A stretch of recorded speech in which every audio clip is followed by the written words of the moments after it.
नमस्कार, स्वागत है आपका चाय की चर्चा पर। और इस समय P7 से मैं प्रकाश सिंह इस समय मौजूद हैं तेजस चाय पान भंडार बिरोही में।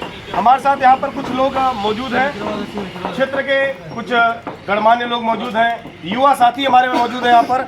आज हम आपसे चाय पे चर्चा करेंगे और जानेंगे कि 2024 का जो लोकसभा चुनाव है उसको लेकर के क्या है यहाँ पर हमारे युवा भाइयों की सोच, कौन सा प्रत्याशी को चुनेंगे।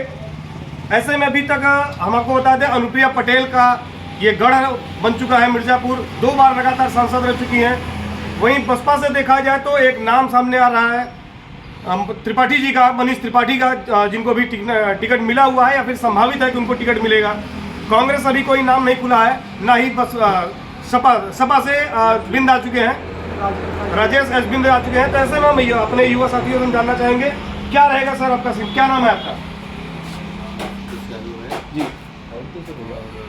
कहाँ का है सर आपका जी? क्या लग रहा है सर इस बार बदलाव होगा? बदलाव तो होना ही चाहिए जी। लगातार 10 साल से अनुप्रिया पटेल जी यहाँ पर सांसद हैं, क्या विकास देखा आपने 10 सालों में? आदरणीय प्रधानमंत्री जी नरेंद्र मोदी जी के ऊपर जो छाया है जी, काम तो बहुत हुआ है, मगर बेरोजगार आदमी बहुत परेशान है जी। आदमी यहाँ तक कि चाय की दुकान खोल ले रहे हैं जी, वो भी नहीं चला पा रहे हैं। जो आदमी बेचारे नौजवान हैं, हट्टा कट्टा हैं, उनके पास इतनी दिक्कतें हैं, तो दुकान खोल के बैठे हैं बेचारे, उससे उनका उपकार नहीं हो पा रहा है। आप रोजगार की बात कर रहे हैं तो मैं रोजगार पे बात करूंगा। ब्लॉकों में और जिले पर भी मेला लगाया गया, रोजगार मेला, लेकिन उनके उसमें जो नौकरियां मिल रही तो हरियाणा दिल्ली मिल रही थी, क्या ये कहाँ तक सही है? सब गलत है सर। आपको लगता है किसी ब्लॉक से किसी को नौकरी मिली होगी? कहीं नहीं। क्या नाम है सर आपका? चंद्र बहादुर यादव जी। मैं कौड़ियाला बिरोही के रहने वाले हैं जी।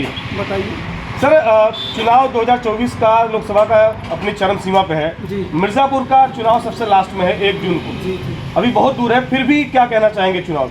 चुनाव में बदलाव होना बहुत जरूरी जी। है, जो कि जिले के एक लौता प्रत्याशी मनीष त्रिपाठी जी बहुजन समाजवादी पार्टी से टिकट लेकर आए हैं। हम लोग लोकल जनपद का ही नेता चुनना चाहते हैं। बहुत बड़ी बात कही इन्होंने कि इस बार हम लोग लोकल को तवज्जो देंगे, बाहरी को नहीं। क्या नाम है सर आपका? आशीष कुमार दुबे, ग्राम जी। सभा जयपुरा। और हम लोग तहे दिल से मनीष जी के साथ हैं। और हम आपको 2008 का बात बताते हैं। हमारा इलाहाबाद मंडल से चयन हुआ था, हम एक स्पोर्ट्समैन रखते हैं जी। और जब हम लोग फैजाबाद खेलने गए तो रास्ते में लोग, उस समय भी चुनाव का माहौल चल रहा था, तो वहाँ हमारा इंट्रोडक्शन हुआ किस जिले से हो आप, तो हमने बोला कि हम मिर्जापुर से। तो वो लोग हमारा मजाक लिए कि वही जहाँ से फूलन सांसद हुई थी, अरे उस जिला में तो बाहरी आके चुनाव जीत जाते थे। लेकिन आज हम बहुत खुश हैं कि हमारे जिले के कोई पहले नागरिक आए हैं जो कि पार्टी यहाँ निर्भर नहीं तो कर। मतलब आपका कहना है कि आप इस बार बाहरी को भगा करके अपने घरेलू प्रत्याशी को तवज्जो दें? एकदम एकदम एकदम। क्या लग रहा है बसपा यहाँ से मनीष त्रिपाठी यहाँ से सीट निकाल 101% हम लोग उनके साथ हैं, सभी युवा उनके साथ हैं। जी सर। जी, क्या कहना चाहेंगे सर लोकसभा चुनाव 24 को लेकर के? अभी तक 3 प्रत्याशी मैदान में हैं, अभी कांग्रेस से कोई अनाउंस नहीं हुआ है। अभी तीनों कोई ऐसे प्रत्याशी नहीं हैं कि जिनको हम बहुत लाइक करें या बहुत वो करें, क्योंकि अनुप्रिया ऑलरेडी बाहरी हैं जी। केएस बिंद भी चुनाव के समय आते हैं फिर गायब हो जाते हैं। और जैसा मनीष त्रिपाठी की बात है तो मनीष त्रिपाठी अभी मार्केट में आए हैं। अब उनका मार्केट कैसा रहेगा, वो मार्केट में उतरेंगे, मार्केट में क्या करेंगे और किस हिसाब से वो अपनी रणनीति बनाते हैं, क्या क्या योजनाएं रहती हैं, उस हिसाब से फिर मनीष को देखा जाएगा। अभी कांग्रेस ने अपना प्रत्याशी घोषित नहीं किया है। सर, सुनने में ये भी आता है अक्सर करके कि हमेशा मिर्जापुर से बाहरी चुनाव जीतते हैं, तो क्या कहना चाहेंगे इस बार क्या रहेगा आप लोगों का ओपिनियन, युवाओं का क्या रहेगा?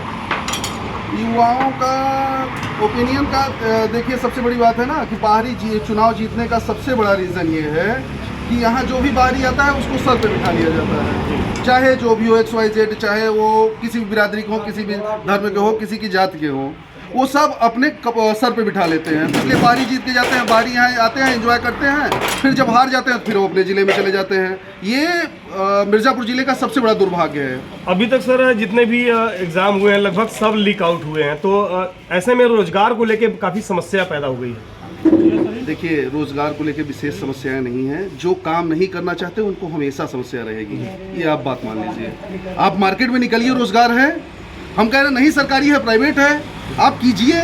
आप नहीं करना चाहते यहाँ बैठ के केवल एक सुट्टा मार के अगर बकवास करेंगे तो रोजगार कहाँ से मिलेगा? चाय की दुकान पर रोजगार नहीं मिलता, रोजगार मार्केट में निकलने पे मिलता है। आप निकलिए, बहुत रोजगार है।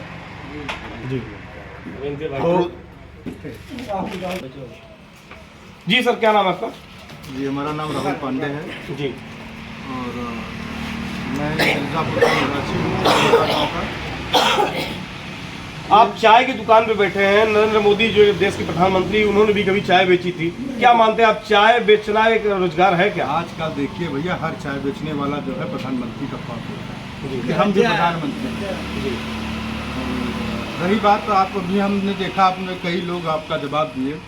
यहाँ जातिवाद की राजनीति है मिर्ज़ापुर है। मिर्ज़ापुर में और बाहरी, जहाँ तक की बात है कि जितने भी बाहरी आते हैं वो ज़्यादातर जातिवाद के नाम पे चुनाव जीत के जा रहे हैं। आप चाहे पिछले, आपने नाम लिया फूलन देवी का, फूलन देवी जी भी आई थी तो पटेल बाहुल्य मिर्ज़ापुर था, तो उसके हिसाब से उन्होंने चुनाव जीते। अभी भी उसके पहले बाल कुमार थे, वो भी पटेल बाहुल्य था, तो उसके हिसाब से हमारे यहाँ वोटर जो हैं वो पटेल सबसे ज़्यादा है। अनुप्रिया जी 10 साल से, विगत 10 साल से लगी हुई हैं और हमें लगता है कि कम से कम 10 सांसद ऐसे हुए होंगे जिससे सबसे ज़्यादा काम अनुप्रिया जी। इस बार क्या रहेगा, आप लोगों का क्या ओपिनियन है कि बाहरी रहेगा या फिर किसी लोकल कैंडिडेट को तवज्जो देंगे? देखिए, हर व्यक्ति चाहता है कि मेरे घर का आदमी, अगर मेरे घर का आदमी रहेगा तो मैं मजबूत रहूँगा। बिल्कुल, मेरी बात को सुनी जाएगी, मेरी बात को पहुँचाई जाएगी, क्योंकि हर आदमी नेता नहीं बन सकता, हर आदमी अधिकारी नहीं बन सकता। अगर घर का आदमी रहेगा तो उसकी बात सुनी जाएगी और पूरी कोशिश रहेगी कि घर का आदमी हो हमारे। लेकिन हम लोग ताकत लगा सकते हैं। जो भी समीकरण यहाँ मिर्ज़ापुर का है, अभी एक पीडीए के तहत एक प्रत्याशी आए हुए हैं, यश बिंद करके, वो समाजवादी पार्टी, कांग्रेस, आरजेडी, तमाम जितनी पार्टियां हैं सबको मिला करके इंडिया गठबंधन से जी। तो पिछली बार भी उनको टिकट मिला हुआ था, उनका टिकट कट गया था, उसकी जगह कोई निषाद जी लड़े हुए थे चुनाव। लेकिन उनका वही है कि वो भी जातिवाद से, समाजवादी पार्टी है, यादव हमें बाहुल्य है, यादव वोट दे देंगे, मुसलमान वोट दे देंगे, बिंद समाज के लोग वोट दे देंगे, तो हम वो वोट के राजनीति पे चल रहे हैं। विकल्प हम लोगों के पास कुछ है नहीं। तो इस बार बाहरी चुनेंगे या फिर घर का? अब बता दीजिए हम कि घर का, भाई घर मजबूत रहेगा तो सब मजबूत रहेंगे। मैं वर्तमान सांसद को इतना कहना चाहता हूँ कि मिर्ज़ापुर का डेली का कम से कम राजस्व का 5 करोड़ का घाटा हो रहा है। राजस्व का 5 करोड़ का घाटा हो रहा है। पिछले 7 साल 8 साल से पक्का पुल बंद पड़ा हुआ है। अगर वो चाहे तो आज चुनाव है, इसके लिए क्या बात कर रहे हैं? रामपुर चुनाव का, इसका पुल का तो शिलान्यास भी हो गया है। शिलान्यास 2 साल पहले भी हो सकता है। मैं शास्त्रीपुर का बात कर रहा हूँ, मैं शास्त्रीपुर का बात कर रहा हूँ। अब 6 लेन का शिलान्यास हुआ नितिन गडकरी जी के, लेकिन जो विगत 8 वर्षों में, क्या ये चुनावी लालीपाप तो नहीं है? चुनावी लालीपाप तो नहीं है, चुनावी लालीपाप ही है जी। प्रकाश जी, ये बेशक चुनावी लॉलीपॉप ही है। ये काम 2 साल 4 साल पहले भी, और आप 10 साल से सांसद हैं मिर्ज़ापुर की, ये पहले भी कर सकती थी। इनके पास इस समय कोई मुद्दा था नहीं। ये इन्होंने इसको आज इसलिए बनाया कि 2024 हमारा ना बिगड़े। सबसे बड़ी बात हम आपसे बताएं, आप लोग 96 के निवासी हैं और हम भी 96 में हैं। अभी कुछ दिनों पहले एक मंत्री जी आए हुए थे और अमर शहीद जवान रवि सिंह जी के गेट का शिलान्यास करने आए थे। उन्होंने, मेरे पास उसका वीडियो भी है, और उन्होंने उसकी पूजा तक नहीं की है, बस शिलान्यास करने का जो पर्दा था उसको उन्होंने थोड़ा सा साइड किया, बाकी पूजा वगैरह नहीं की। क्या कहना चाहेंगे, क्या नेताओं के पास शहीदों के लिए भी टाइम नहीं है? टाइम नहीं है, बहुत व्यस्त है बीजेपी, व्यस्त है अपने मीटिंग को लेकर, अपना सीट बनाने के लिए पूरी तरह से पूरी ताकत। आप बिरोही से निवास करते हैं, बिरोही के असर जो गेट बना उसका आज तक उद्घाटन हुआ है? नहीं, उद्घाटन नहीं हुआ है। किसके नाम से बना हुआ है? ये अमर शहीद राकेश सिंह के नाम से बना हुआ है। कितने साल हो गया सर? आज 22 साल हो गया, 22 से 24 साल। आखिर क्यों नहीं हुआ सर? क्यों, वजह क्या रही होगी? राजनीतिक आदमी है, जहाँ इनको फायदा रहेगा, इनका वोट तैयार होगा वहाँ ये जाएंगे। अगर ये रामपुर घाट का पुल, इसलिए आचार संहिता के एक दिन पहले जो है कि पूजा किए, उसके बाद शिलान्यास कर दिए। अब वो शिलान्यास हो गया है, कब बजट यहाँ से वहाँ घूम जाएगा किसी को कुछ पता है नहीं। शिलान्यास तो बहुत होते रहते हैं। अब ये तो चुनावी माहौल चल रहा है। गौरा में पीपा पुल भी प्रस्तावित था, कुछ हुआ नहीं। काय करूं महाराज जब इतने नाही मन बोर्ड घोड़ा कहाँ बने हुए बातें ही बने क्या नाम है सर आपका? सुनील कुमार यादव। जी, कहाँ से रहने वाले हैं? हम खलना दूध के रहने वाले हैं। क्या इस बार क्या आपका रहेगा ओपिनियन? जो यथास्थिति बनी हुई है, जो वर्तमान सांसद हैं, या फिर बदलाव चाहते हैं, या स्थानीय को देखेंगे? जनता कुछ भी चाहेगी मगर वो नहीं 10 मिनट फोन करते क्योंकि भाजपा जो चाहेगी नहीं होगा। ऐसा क्यों लगता है आपको? ऐसा लग रहा है ना, अभी पिछले बार चुनाव हुआ पाँचों सीट ले लिए, ऐसी बात है एग्रीमेंट कर लिए हैं। मतलब एक तरीके से आप ये कहना चाहते हैं कि ईवीएम में दिक्कत कर देते हैं? दिक्कत हुई ईवीएम में बदला जी, ईवीएम में समस्या कर देते हैं। आप क्या कहना चाहेंगे? क्या नाम है आपका? अशोक मौर्य जी। तो मौर्य जी, आपके तो मौर्य जी डिप्टी सीएम भी है इस समय भाजपा में, फिर आप भी आरोप कैसे लगा? बदलाव जरूरी बदलाव जरूरी है, मतलब इस बार बदलाव होना चाहिए। अच्छा, इस बार आप लोग बाहरी को देखेंगे, जैसे यहाँ पर और लोग बैठे हैं, बाहरी रह रहे हैं, बाहरी है, तो बाहरी देखेंगे या फिर स्थानीय? स्थानीय मतलब लोकल। ईवीएम को लेकर कुछ कह रहे थे भाई साहब?